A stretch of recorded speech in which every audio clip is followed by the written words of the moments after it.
आंबेगाव तालुक्यातील आदिवासी गावात आदिवासी बांधवांना आजही अनेक समस्यांना सामोरं जावं लागत असून गेली 35 वर्ष ज्यांना तुम्ही मतदान केलं त्यांनी तुम्हाला काय दिलं। आजही आदिवासी भागात अनेक अडचणी असून आदिवासी बांधवांना पिण्याचं पाणी नाही आणि त्यांच्या घरात वीज देखील नाहीये।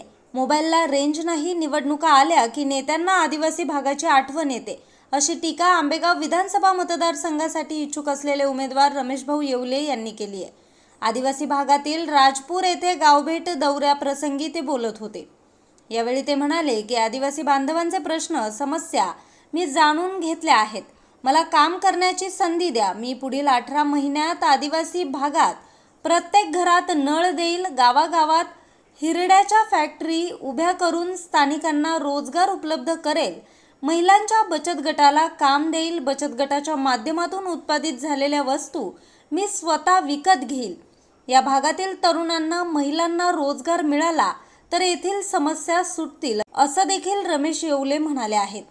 हा भाग दुर्गम आहे असं सांगून या ठिकाणी पाणी वीज उपलब्ध होणार नाही असं सांगितलं जातं, मात्र या सुविधा येथे उपलब्ध होऊ शकतात असं यावेळी बोलताना रमेश येवले म्हणाले आहेत। नमस्कार, माझ्या माता माऊली, माझ्या भगिनी आणि मी तुमचा भाऊ। आपल्या भागाची ओळख म्हणजे आपलं तीर्थक्षेत्र भीमाशंकर बाबा, त्यांना मी एक वेळा माझं नम्र अभिवादन करतो। आपले छत्रपती शिवाजी महाराज, संभाजी महाराज आणि आपल्या मातोश्री आई जिजाऊ, तसेच आपले आद्य क्रांतिकारक नाग्या कातकरे असतील, राघोजी भांगरे असतील, तात्यामा भील असतील, होनाजी केंगले असतील, या सर्व महापुरुषांना मी माझं विनम्र अभिवादन करतो। आणि मला तुम्हाला काय सांगायचं आहे, तुमचं आणि माझं नातं काय, तर तुम्ही पण आदिवासी, मी पण आदिवासीच आहे। आपण दोघंही एकच आहोत, फक्त विषय एकच आहे की मी गंगापूरचा आहे, तुम्ही वरच्या पट्ट्यातले आहात। माझ्या आईवडिलांनी कष्ट करून मला शिकवलं, मी पुण्याला गेलो, काहीतरी तिथं गमवलं आणि ते गमवलेलं परत माझ्या मातृभूमीला परत फेडायचं आहे, म्हणून मी परत इकडं आलो। आणि हे सर्व करताना मी जे बघितलं गेल्या 45 दिवसात, तुमचे त्रास बघितले, तिरपाडचा त्रास बघितला, तुमच्या इकडे होणाऱ्या समस्या, आजही लोकांच्या घरात पाणी नाही, का नाही याचं उत्तर कुणी देत नाही। का देत नाही? कारण की माझ्या माता भगिनी ज्या आहेत ह्या शांत आहेत, यांचा आक्रोश त्या करून दाखवत नाहीत। तुमच्या इथे आजही सर्पदंश झाला, आता एवढ्या 15 दिवसात 3 जण मृत्युमुखी पावले। का पावले? त्याच्यावर उपचार भेटला नाही। पाटणला साप चावला तर ॲम्ब्युलन्स भेटली नाही, ॲम्ब्युलन्स नाही भेटल्यामुळे तो माणूस जागेवर गेला, त्याची पूर्ण कुटुंब उघड्यावर पडलं। त्याला 3 मुली आहेत, त्यांची आई मागच्या कोरोनामध्ये वारली होती, साप चावल्यामुळे तो माणूस वारला। ती आजी त्या मुलींना कसं सांभाळेल? तुमचा भाऊ काय करू शकतो? त्यांना भाची म्हणून दत्तक घेतलं, लग्नापर्यंतचा खर्च करेल, पण असं करून करून तुमच्या समस्या सुटणार आहेत का? मी एकाला दत्तक घेईल, दुसऱ्याला पेन्शन देईल, तिसऱ्याला आर्थिक मदत करेल, पण ह्या तुमच्या प्रश्नावरती तुमचं उत्तर आहे का? तुमचं उत्तर काय आहे की तुमच्या आरोग्य सुविधा तुमच्या गावात भेटल्या पाहिजेत, हे तुमच्या प्रश्नाचं मेन उत्तर आहे। तुमच्या हाताला काम नाही याचं उत्तर काय आहे की तुमच्याकडे जे मिळणाऱ्या सुविधा आहेत, हिरडा आहे, त्यांनी सांगितलं करवंद आहेत, तुमच्याकडे आंबा आहे, तुमच्याकडे ज्या पट्ट्यामध्ये मिळतात ही भरपूर सारी औषधी आहेत, याच्यावर प्रक्रिया करणारा उद्योग तुमच्या गावागावात 4 गावात जर झाला, तिथे लागणाऱ्या हाताला तुम्हाला काम मिळेल, तुम्हाला बाहेर जायची गरज लागणार नाही। तुमच्या मुलं ग्रॅज्युएटपर्यंत शिकलीत, त्यांना काम मिळत नाही। का मिळत नाही? कारण की आपल्याकडे जर आपल्या रस्त्यांचा विकास आणि आपले जर काय पर्यटन आहे, म्हणजे महाबळेश्वरपेक्षाही सुंदर औप्याला आपल्याकडे दुसरं काश्मीर म्हणतात, पण हे काश्मीर आपण झाकून ठेवलंय। का ठेवलंय? की जर तुमच्याकडे काश्मीर सारखी लोक यायला लागली, तुमच्या हातात पैसा येईल, तुमच्या लोकांना शिक्षण येईल, तुम्ही हुशार व्हाल आणि ह्या लोकांच्या भूलथापांना बळी पडणार नाही, तुम्ही त्यांना मत देणार नाही। म्हणून या लोकांनी काय केलंय, तुमच्या डोळ्यावर आपण आदिवासी असल्याची पट्टी बांधली। आपण खरंच आदिवासी आहोत का? आपण आदिवासी? आपला भाग आदिवासी आहे, आपण आता आदिवासी राहिलो नाही। आपल्याकडे सगळं आहे, पण ते आपल्याला मिळून देत नाहीत। काय मिळून देत नाहीत माहिती आहे का? तुम्ही हुशार झाले, तुमच्याकडे 2 पैसे आले, तुमच्याकडे विचार करण्याची क्षमता येईल, आणि जेव्हा तुमच्याकडे विचार करण्याची क्षमता येईल ना, तेव्हा तुम्ही चांगला माणूस निवडून द्याल। आणि हीच भीती त्यांना आहे, म्हणून गेले 35 वर्ष 40 वर्ष जे काय असेल त्यांनी तुम्हाला एकच दाखवलंय की तुमचा भाग अतिदुर्गम आहे, तुम्हाला पाणी देऊ शकत नाही, तुम्हाला लाईट देऊ शकत नाही। आज तुमच्याकडे मोबाईलला नेटवर्क नाही। तुम्ही जर बाहेर देशामध्ये गेले ना, याच्यापेक्षा उंचीवर नेटवर्क असतं, पाणी असतं, सर्व असतं। आपल्या भारतात पण आहे की सर्व मिळतं, पण आपल्याला काय मिळत नाही? हे काहीतरी नक्की षडयंत्र म्हणणार नाही.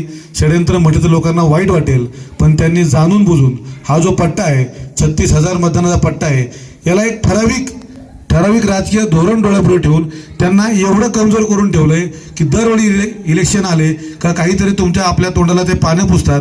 आपण खुश होतो, वा वा माझ्या लाडक्या बहिणीला पैसे आले, माझ्या भावानं हिरड्याचा आता दर दिला, 200 रुपये मागितला 170 ने दिला, अर्ध्यांना भेटला अर्ध्यांना भेटला नाही.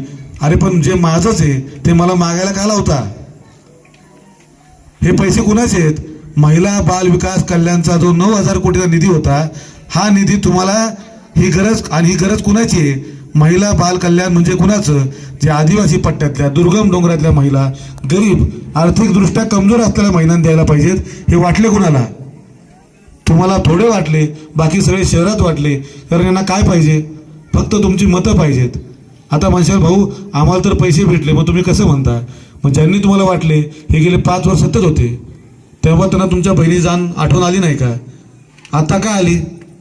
तुम्ही सांगा ना. आता 3 महिन्यापूर्वी का आली? आणि 3 महिन्यानंतर तुम्हाला पैसे मिळतील का?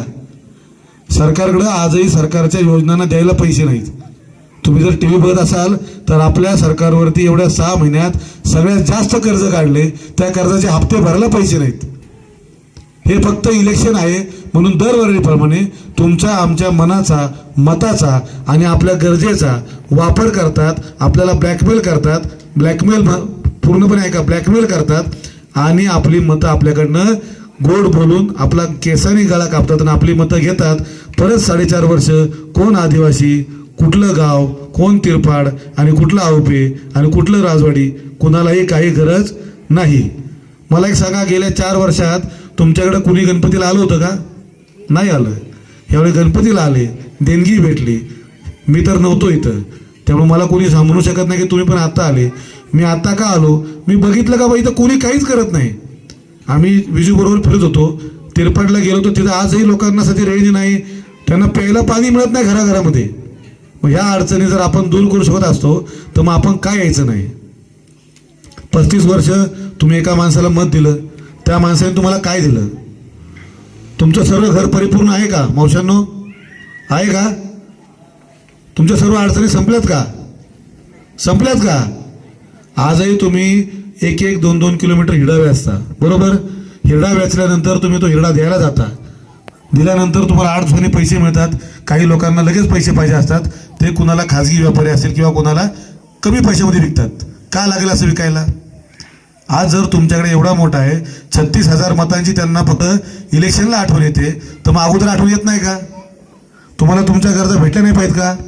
तुमचे बचत गट आहेत, तुम्हाला शिलाई मशीन दिली, पण त्या शिलाई मशीनला तुम्हाला शिलाई शिवायचं काय? तुम्हाला पुण्यावरून ऑर्डर भेटली पाहिजे, हे कपडे शिवा. काम कधी पूर्ण होत नाही. 18 महिन्याच्या आत तुमच्या प्रत्येक भागात तुमच्या घरात पाण्याचा नळ येणार, हे माझं पहिलं वचन. दुसरं वचन, तुमच्या हिरड्यांच्या फॅक्टऱ्या 18 महिन्यांच्या आत तुमच्या 4-4, 5-5 गावात उभ्या राहणार. सरकारने नाही केल्या तर मी उभ्या करणार. तेवढी माझी नक्कीच ताकद आहे. तुमच्या माय माऊलींच्या प्रत्येकाच्या बचत गटाला प्रत्येकाला 3 महिन्याच्या आत प्रत्येक बचत गटाला काम देणार आणि त्या काम करून तुम्ही जे उत्पन्न ते तयार करणार ते विकत माझी कंपनी घेईल. कोणी नाही घेतलं तर मी त्याचे पैसे देईल. तुमच्या हाताला काम दिलं तर तुमची कॉलर टाईट होईल आणि तुम्ही लोकांना प्रश्न विचाराल. फक्त तुमची कॉलर टाईट होऊ नये म्हणून ते तुम्हाला कायम तुमचे हात बांधून ठेवतात. आपण करवंदाच्या जाळीला फुलं कमी, पानं कमी, काटे जास्त, करवंद कमी असतात. पण माझी माय माऊली करवंद काढायला गेली, आम्ही गेलो तर आम्हाला द्रोण भरायला 2 तास लागतात. आमची माऊली टोपलं भरती 2 तासात. म्हणजे तुम्ही एवढ्या काटक आहात, तुम्ही एवढ्या कष्टकरू आहात, तर तुमच्या कष्टकरूला, तुमच्या कष्टाला आणि तुमच्या हक्काला न्याय द्यायचं एकच स्वप्न उराशी बांधलंय आणि हे एकच स्वप्न घेऊन मी माझा प्रवास चालू केलाय आणि तुमच्या आशीर्वादाने तो प्रवास नक्कीच अजरामर असा करून दाखवेल हे तुम्हाला वचन देतो आणि माझे 2 शब्द थांबवतो. धन्यवाद.